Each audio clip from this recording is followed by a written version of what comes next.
ये नारद जी भी एक अति अद्भुत पात्र है। अनफॉर्चुनेटली सीरियल वालों ने और ये फिल्म वालों ने नारद जी को केवल कॉमिक कैरेक्टर बना दिया है। ये बहुत बड़ा अन्याय किया है नारद जी के साथ। प्रिय स्वजनों, महाभारत में भगवान श्री कृष्ण से प्रश्न पूछा गया कि इस समय संसार में सबसे ज्ञानी और सबसे लोकप्रिय संत कौन है। कृष्ण से पूछा गया ये कि सबसे ज्ञानी और सबसे लोकप्रिय संत कौन है।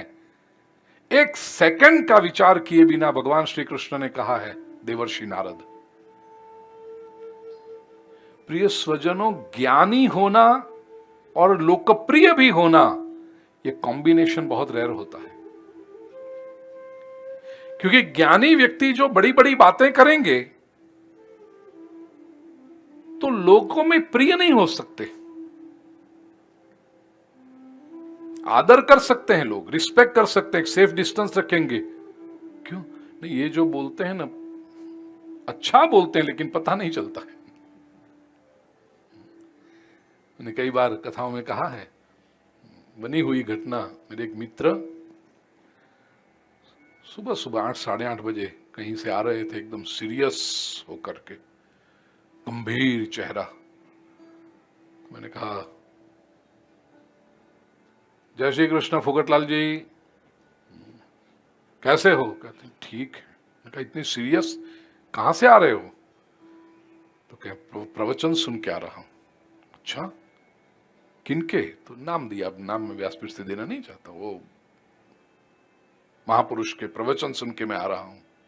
अच्छा कैसा था प्रवचन। बोलते सॉलिड प्रवचन था। उस दिन मुझे पता चला प्रवचन भी सॉलिड होते हैं, लिक्विड होते हैं, गैशियस भी होते होंगे। सॉलिड प्रवचन था। अच्छा क्या कहा महात्मा जी ने। फोगटलाल जी कहते वो कुछ पता नहीं चला लेकिन प्रवचन सॉलिड था। और कई लोगों को तो ऐसा होता है कि पता नहीं चला इसलिए सॉलिड।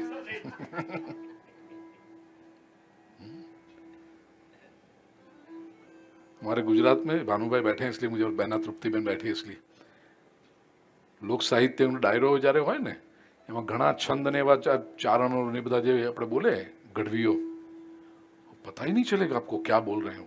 कड़कड़ कड़कड़ कड़कड़ कड़कड़। ये रैप क्या होता है हमारे गुजरात में आके देखो, रैप किसको कहते हैं। इतना फटफट फटफट फटफट फटफट बोलते हैं वो, सुनेंगे। और उसमें जो साजिंदा संगीत के कलाकार जो होते हैं वो तबला वबला जब बजेगा, मंजीरा बंजीरा सब साथ में, आपका शूर चढ़ी जाए। लेकिन उसे पूछो ये बोले क्या, ये हम जानू नहीं काई, और मौज आ गई बापू। मौज आ जाए પણ સમજાય નહીં કાંઈ હું બોલાય। એ ચારણ એ છંદ બધા सॉलिड। कहने का आशय व्यक्ति ज्ञानी हो सकता है, लोकप्रिय नहीं होगा। और कई बार ऐसा होता है कि लोकप्रियता पाने के लिए इतने नीचे स्तर कर लोग उतर जाएंगे कि अपना एक लेवल जो मेंटेन करना होता है, एक डेकोरम मेंटेन करना है, एक डिसिप्लिन मेंटेन करना है, अनुशासन, वो मेंटेन नहीं कर सकते। बहुत कम लोग ऐसे होते हैं, इवन साहित्य जगत में। और मैं गौरव के साथ कहूं, मेरे परम आत्मीय पद्मश्री भिखुदान गढ़वी, कई बार, जैसे भानुभाई के साथ इतनी आत्मीयता का संबंध है भिखुदान के साथ, वो कभी भी, उनका जब डायरा चल रहा हो, कभी भी कहेंगे सीटी नहीं बजाना, तालियां बजाओ, हंसो, आनंद करो, मौज करो, लेकिन कोई सीटी बजाए। मैंने अपनी आंखों से देखा, कुछ गलत लोग बैठे थे, 5-7 लोग, भिखुदान भाई ने 2 बार मना किया, सीटी मत बजाओ, ये संस्कारिता का वातावरण है। फिर भी वो बजाए, डायरा बंद कर नहीं दो। भैरवी मेरे उसमें नहीं चलेगा। प्रिय स्वजनों, नारद जी जो है, भगवान श्री कृष्ण कहते हैं महाभारत में कि नारद जी ज्ञानी भी हैं और लोकप्रिय भी हैं। ये कॉम्बिनेशन रखना, शास्त्र को वफादार रह करके सात्विक उपदेश करना, और वो उपदेश इस तरह करना कि सामान्य ज्ञानी लोग तो गौरव करेंगे ही, क्योंकि वो तो समझ जाएंगे, लेकिन सामान्य से सामान्य व्यक्ति भी उसको आत्मसात कर सके, ये मेंटेन करना बहुत मुश्किल है। मनोविज्ञान के लोग कहते हैं कि कठिन बातों को कठिन रूप में कहना बहुत सरल होता है, लेकिन कठिन बात को सरल बना के कहना वो बहुत कठिन होता है। दो मेडिकल प्रैक्टिशनर्स हो, डॉक्टर, वो मेडिकल पेशेंट, किसी में पेशेंट की रिपोर्ट की चर्चा करेंगे ना, तो अपनी भाषा में वो ऐसे बड़े बड़े बड़े शब्द बोलेंगे और वो दोनों समझ भी जाएंगे, क्योंकि वो कठिन है। कितने वर्षों का अभ्यास किया तब उनको ये सब पता चला मेडिकल साइंस के बारे में। और हम जब डॉक्टर से कहें कि डॉक्टर साहब वो समझाओ, वो इतनी बड़ी बड़ी बातें करने लगे, ऐसे ऐसे शब्द आएंगे, हम कहेंगे व्हाट, नहीं ये क्या होता है, ये क्या होता है। एक दो शब्द समझाएंगे, फिर तीसरे चौथे तुम वो छोड़ो ना, मैं दवाई लिख के देता हूं, ले लेना। कठिन बात को सरल करके समझाना बहुत मुश्किल होता है।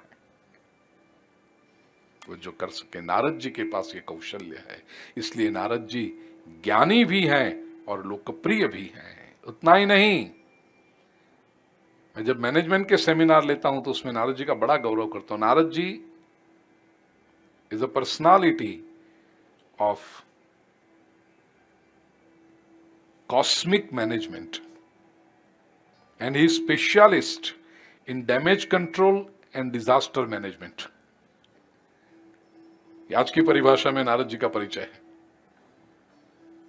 कॉस्मिक पर कहां मैनेजमेंट, पूरा कितनी उनकी नेटवर्क बिछी हुई है, कहां उनकी कब आवश्यकता है वो उनको पता चल जाता है, और नारद जी पहुंच भी जाते हैं वहां पर। पहुंच जाते ही इतना नहीं, वो प्रॉब्लम को सॉल्व भी कर देते हैं। ऐसा दूसरा कोई महापुरुष मुझे तो पता नहीं कि कहां क्या समस्या है, उसमें वो क्या कर पाएंगे। वहां पहुंच जाना, वो बता देना, प्रॉब्लम को डिजास्टर मैनेजमेंट, डैमेज कंट्रोल, सब नारद जी कर सकते हैं। दूसरी बात, नारद जी हमेशा प्रसन्न, ज्ञान इतना है और ज्ञान के साथ प्रसन्नता टिकाए रखना ये बहुत मुश्किल है, क्योंकि व्यक्ति जितना ज्ञानी होता जाता है ना, उतना सीरियस होता जाता है। ये जो 50+, 60+, 70+ लोग हैं, जिंदगी का इतना अनुभव है उनके पास, बहुत समझदारी है बड़े लोगों के पास, बुजुर्ग लोगों के पास, लेकिन उनके चेहरे देखो तो एकदम